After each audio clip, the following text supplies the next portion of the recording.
Bueno, para completar el primer ensayo video o video ensayo sobre la formación del ensayo en Venezuela, me gustaría hacer algunas aclaratorias que faciliten la comprensión de este proceso, porque no es fácil.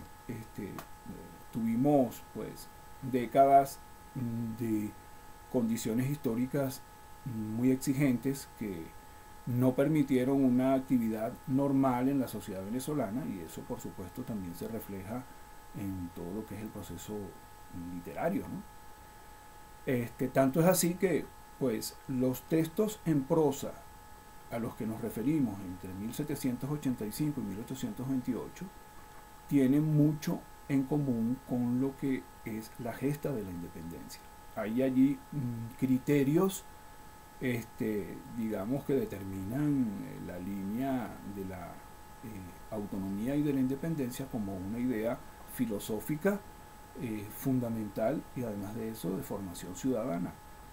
Eh, este es uno de los temas, ¿no? Está también el tema jurídico, cómo se manejaron las instrucciones para la conformación de un texto constitutivo que fuera el marco legal que diera a la República una coherencia jurídica, y después el elemento histórico, porque muchos de estos textos son también manifestaciones históricas de sus autores.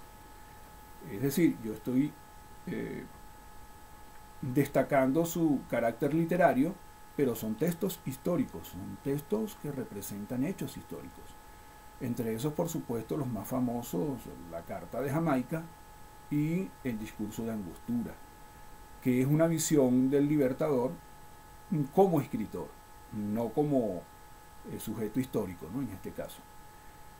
Claro, esto hay que hacerlo porque evidentemente estamos hablando de la formación de un género literario que es, que es un texto en prosa, prosa discursiva, y que tiene unas características bien especiales, lo que lo convierten en género, pero que en Venezuela, para ver su formación, pues bueno, necesitamos ver esta destacada participación literaria de nuestros próceres.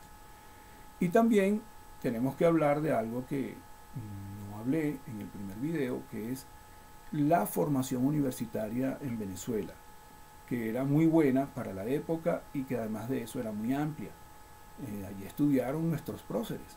Nuestros próceres tienen una formación de la Universidad Venezolana, digamos, de la colonia, y era una universidad que, bueno, también hay que dedicarle su atención para ver cómo eran sus pensums, cómo funcionaba, y les puedo decir que era bastante amplia en cuanto a los aspectos que se trataban, y eso ayudó mucho a la formación del criterio de nuestros próceres.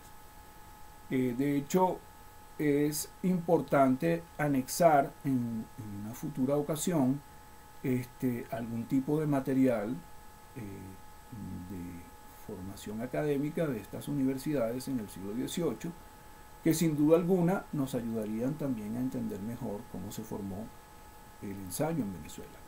Es decir, hay publicaciones académicas que lamentablemente no están digitalizadas.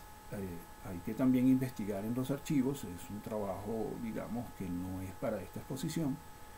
Y lo que vamos a referirnos es que allí también tenemos una fuente muy importante para comprender cómo se forma el ensayo en Venezuela.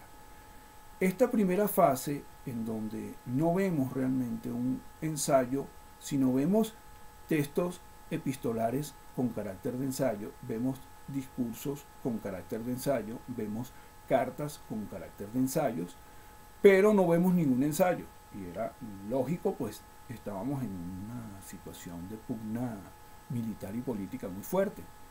Y digamos que prácticamente en la década del 20, del siglo XIX, en Venezuela vamos a tener como dos textos que ya están dentro de una línea del ensayo, aunque el de Simón Rodríguez pues sea un texto mucho más esquemático, un texto que podríamos decir mucho más moderno en el sentido del género, Simón Rodríguez emplea un esquematismo que es más propio de la ciencia, pero fíjense, él la aplica a temas filosóficos políticos, que es un poco el planteamiento de las sociedades americanas.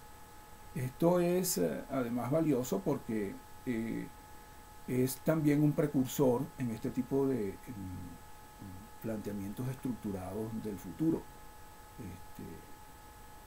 En el caso del texto de Andrés Bello es un ensayo crítico, es un ensayo filológico, que además fue escrito entre 1822 y 1823, pero aparentemente apareció publicado en la década del 40, cuando él ya vivía en Chile, y aparece una traducción al castellano, porque originalmente es escrito en inglés, y esto pues también le da un carácter bien especial a este texto, que sin duda alguna es el primer ensayo crítico, el que inaugura el género en Venezuela, y fíjense como ensayo crítico, es decir, con una línea académica, con una línea formal, no con una línea informal como es lo característico del ensayo europeo.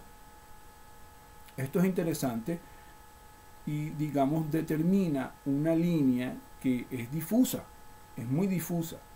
Sin embargo, esta relación con los textos permitió que a partir de 1828 y con el desarrollo de la prensa y con el desarrollo del artículo, ustedes saben que en esta investigación he descubierto que el artículo es el género literario más completo del siglo XIX venezolano. Estoy convencido de eso, ¿no? El género con mayor desarrollo y con mayor diversidad y con mayor dinámica de todos los demás. El artículo en esto fue determinante de nuestro proceso cultural y de nuestro proceso literario. Así que lo más importante de este periodo es leer artículos. Escogimos a Juan Vicente González para facilitar un poco el trabajo, porque además pues escribió artículos excelentes. Y después Cecilio Acosta, que es un autor mucho más amplio y que sí escribió ensayos. O sea, sí tuvo la disposición y la concepción de escribir un ensayo, ¿no? Y afortunadamente también escribió epístolas o escribió textos con un sentido epistolar que quedaron como ensayos, un poco confirmando nuevamente que la epístola y el ensayo tienen mucho en común, están íntimamente relacionados, ¿no? Esta segunda fase es sin duda alguna la de la definición, y en eso el artículo fue fundamental. Gracias a los artículos literarios podemos decir que teníamos ensayos literarios en este periodo que va de 1828 a 1860. Importante también establecer el hecho de que estamos hablando de la crítica literaria y que muchas veces, quizás por esta perspectiva, se ha desestimado la fase anterior, que yo creo que es indispensable. Necesitamos entender lo que representa literariamente la obra de Francisco de Miranda, la obra de Simón Rodríguez, la obra de Andrés Bello, la obra de Juan Germán Rocio, la obra de Simón Bolívar, el Libertador, entre otros, que digamos eran excelentes escritores, manejaban una prosa excelente y además de eso pues con un contenido coherente y direccionado hacia una posición ideológica, idiosincrática que nos va a caracterizar desde ese momento hasta ahora, hasta el momento, ¿no? Es algo que nos da una conciencia de lo que es la literatura venezolana muy diferente a si viéramos estos textos únicamente como textos históricos. Entonces, verlos literariamente, fíjense, me ha permitido a mí ver claramente por qué tenemos este carácter con el ensayo, por qué tenemos esta relación con el ensayo en Venezuela. Y facilitando pues el hecho de esta comprensión, que este proceso que yo inicio con esta carta al rey de Francisco de Miranda en 1785 y finalizo con algunos artículos publicados por Cecilio Acosta en 1860, está la formación de nuestro ensayo y cómo eso va a determinar nuestra línea con el ensayo. Porque incluso después, en el siglo XX, se confirma el que tengamos una tendencia hacia el ensayo académico, hacia el ensayo rígido.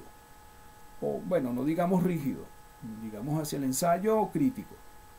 Un ensayo que incluye una disciplina teórica y analítica.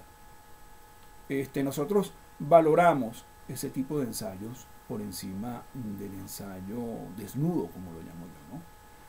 Y fíjense que cuando vemos esa relación que mantenemos todavía con el ensayo hoy día, en el siglo XXI, encontramos una coherencia tremenda porque desde nuestros orígenes nuestra relación con el ensayo fue formal.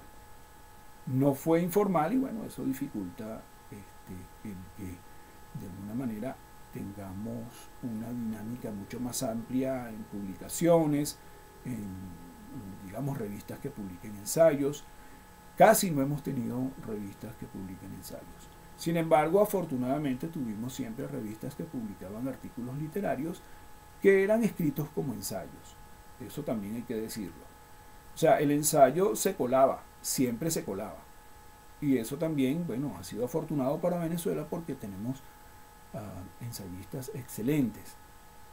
Pero ustedes agarran a uno de esos ensayistas y le seleccionan un libro y dices ensayos de este autor recopilados, y les puedo decir que Mariano Picón Salas es el único que tiene este tipo de publicaciones. No tenemos a otro autor con este tipo de publicaciones. Eso también dice que no valoramos el ensayo sino como una formalidad crítica. Eso lo demuestra, pues. Fíjense que es algo determinante, ¿no? Ahora bien,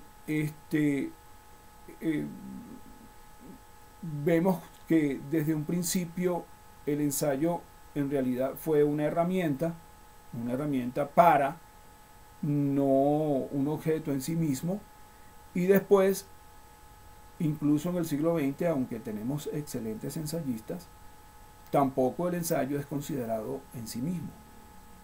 De hecho, yo puedo decirles que en mi experiencia personal, he realizado una labor y tengo una relación creativa con el ensayo que me ha permitido aproximadamente escribir 4 libros de ensayos, ¿no? Se podría decir que estos 4 libros son compilaciones. Y no hablo ya de planteamientos que son ensayos críticos, que están, digamos, más determinados por una formalidad. Esta compilación, sin embargo, bueno, es bastante amplia y allí yo tengo ensayos de distintos tipos. Se podría decir que prácticamente cubro todos los matices. Es decir, hay ensayos críticos, hay ensayos académicos, hay ensayos literarios y hay ensayos desnudos. Pero bueno, fíjense, yo me lo planteé así, pero eso es una excepción en Venezuela. En Venezuela no hay un ensayista que escriba ensayos y publique libros de ensayos.